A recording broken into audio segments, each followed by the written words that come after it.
let me return to Hollywood, if you don't mind. It seemed to me that Hollywood took a walloping blow with COVID and then the strike. And like one of the things I've noticed about myself is I used to go to movies all the time, to theaters. I love going to movies. And I've gone to very few movies since COVID. It's kind of like, I don't know if I got out of the habit. It's something like that. Partly, I used to know where to get reliable reviews for upcoming movies. Like I was in the stream. I knew what was coming out of Hollywood. I made plans to go see the movies. Right. That all disappeared. And now I don't know how to get back to that. But I think... And you're wondering, is it because of my age? Must be. Yeah. Well, that could be too. Yeah. Although, see, I don't know. Or is it just that way? Well, I also don't know that. And of course, the media landscape is fragmented too. And so it's hard to figure out what sources you can rely on for information. The way they advertise movies is nowhere near what it used to be. It used to be just like an ad in the newspaper. Yeah. And that was enough. Yeah. And then it became like TV ads. And audiences could smell a movie. Yeah, right. It was like so surprising. It was just like, I remember for me personally, Breaking Away, when that came out, it was hard. There was no advertising or anything like that. And we were driving to the theater, to go for the, like the opening of it, on that Friday. Yeah. And there's a line around the block. Yeah. It's like, well, people are in the movie how do they culture. know? Well, that's the thing, is that these things are very fragile, is that we never know what makes a whole enterprise work. And if people are movie fans, they're in the movie culture. They track it. And if you break that, it's like... That's gone. Yeah, well, yeah. So, okay, so you feel that's gone.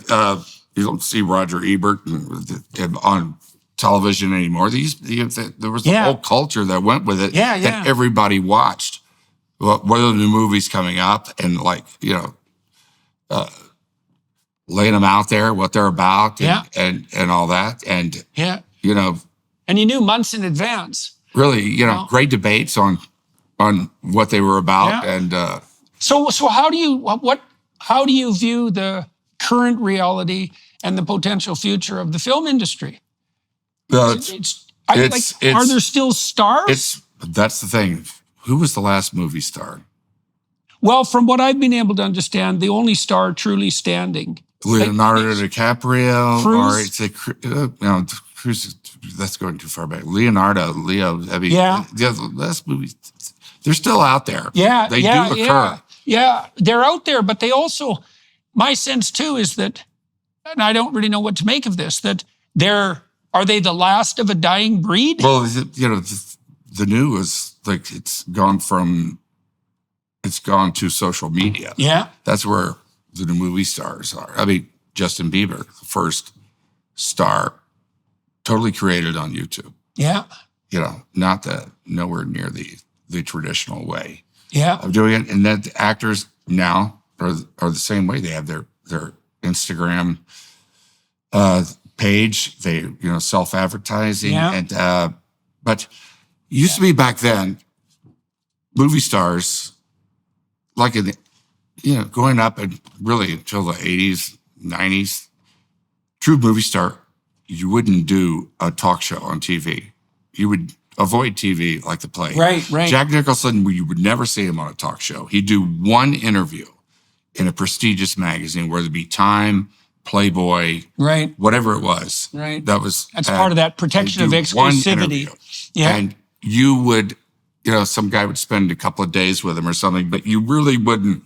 There was a mystery to him. Yeah. So that when you went to the theater, really what makes a movie star is you go to the theater, they are a mystery. You don't know too much really about their life. Yeah. So you don't want imprint to your own life on them. Yeah, definitely. That's what happens. Yeah.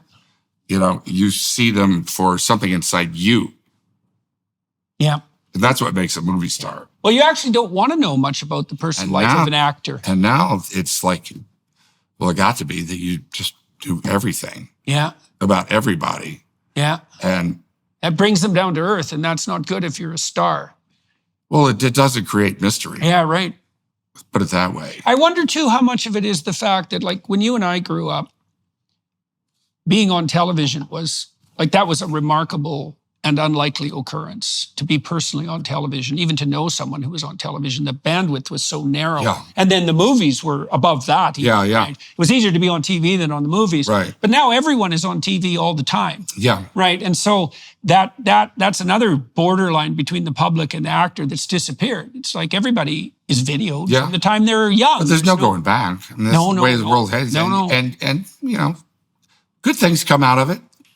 Good things. What do you see that's good coming out of it? Well, for one thing, there's really a broad communication in the zeitgeist. People have taken over their own stories. Yeah.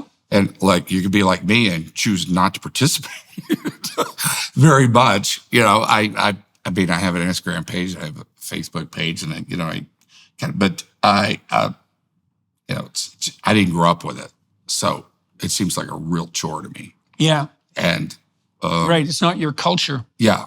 Mm-hmm. And I like face-to-face communication, and I like this. You know, why? This is great. Why? Why do you like this? It's a real. I feel like I'm. That is one good thing about today, as opposed to then, is that you could do an interview like with a magazine, and you know somebody who was out to do a job on you, because they kind of feel like they build you up. Yeah. You know, you have this fall, and then you have the comeback. Yeah. The thing. Yeah. But like with this, it's unfettered. Yeah. And I get to represent myself. Yeah. Well, in my way. YouTube's great for that, and podcasts are great for that. Yeah. And they really reward unfettered communication. Like the people I've talked to, anybody I've talked to on my YouTube channel who politics or is false, they get slaughtered. Yeah. Like if they say it comes out very quickly. You find out who people are. Yeah. You can't hide so much. Yeah. Well, that's what Joe Rogan told me. He said, you know, you can tell if there's anything to anyone after about 20 minutes. Yeah. Because you can, well, people who are hollow, they're exhausted, especially in a podcast like Rogan's, which is 3 hours long. It's like there better be some depth to you to get through that conversation in an interesting manner for 3 bloody hours. They're kind of like, you know, let's see what happens like 30 years from now when, you know, some of this stuff is going to come back to haunt people. You know, I mean, some of the things that I did and thought or whatever, you know, back in my teens, 20s, man, I'm so glad it's not on YouTube. That's for sure, man. I feel exactly the same way. I can't imagine, you know, I remember most of my adolescence and my adolescent friends as really a nonstop parade of stupid decisions. Yeah. Right? You should be able to make those stupid decisions in private. Right. That's for sure, man. The last thing I would have wanted was video records of that, right? Yeah. And for it to be distributed around the school. Yeah. I can't imagine, like it was a difficult enough enterprise trying to negotiate the weird social world of adolescence without having to be absolutely terrified that some goddamn stupid thing you did was going to be permanently instantiated in the minds of everyone in your town. God, I just can't imagine what that would be like. Terrible, terrible. Yeah, and you just can't just move away from it because it's the internet. Well, that's right. That's right. It calls you. Well, that's right. Well, one of the wonderful things about human memory is that we forget. Yeah. Right. The remembering, that's not exactly a miracle. Like things happened, and so now you know it. It's like, well, can you forget? Can you put it behind you? Well, not if it's permanently recorded. Yeah. Yeah, no, that's not good.